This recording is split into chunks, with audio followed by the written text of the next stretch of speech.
Irido ang duwang motorcycle riders kan magkasagian sa tinampong sakop ng barangay Ubaliw Pulangi Albay mag-aalas 7 kasubagong aga. Pigbisto ang mga motorista na sinda Jason Papa, 43 anyos, sarong construction worker, residente kan barangay Apad, parehong Banwaan, asin Pacifico Santor kan barangay Balibang, pareho man na Banwaan. Basado sa impormasyon, mantang pigbabaybay kan mga embeltong motorista na sabing tinampo, nag-overtake si Santor ngani magkarga ning gasolina. Tsimpo man napaliko si Papa pasiring sa pigtatrabahuhan kay ning construction site na nauli sa indang pagkakadiskwido. Tulos man silang ipigdalagan sa Josefina Belmonte Doran Albay Provincial Hospital sa Ligao City para sa atensyong medikal.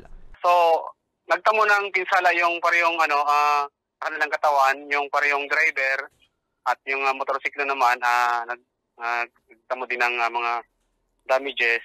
Sa Tabaco City, irido man ang sarong motorista. Makalis na madiskwido man sa pigmamaneho kaining motorsiklo sa Ziga Avenue, Barangay Tagas, alas 7 kaining Huwebes, Enero 23. Nagluluwas sa investigasyon na pasiring kuta sa syudad din Legazpi ang motorista kan maaksidente. Tulos man siyang ipigdalagan sa Ziga Memorial District Hospital para sa magkakanigong asistensya medikal.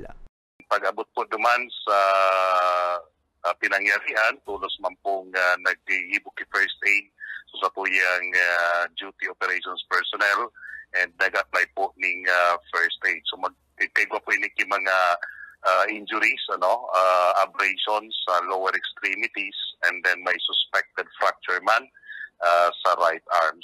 Sigun kay Mulato, self-accident ang nangyari. Katakod kay ini, liwat na nagpagirumduman otoridad sa publiko na pero yung pagsiguraduhon ang pagmaneho, maging maikmat at responsabling tagagamit ng tinampo nga ni day madiskwido o makadiskwido. Para sa mga baretang Tatak Bicol, Hercules Barbacena.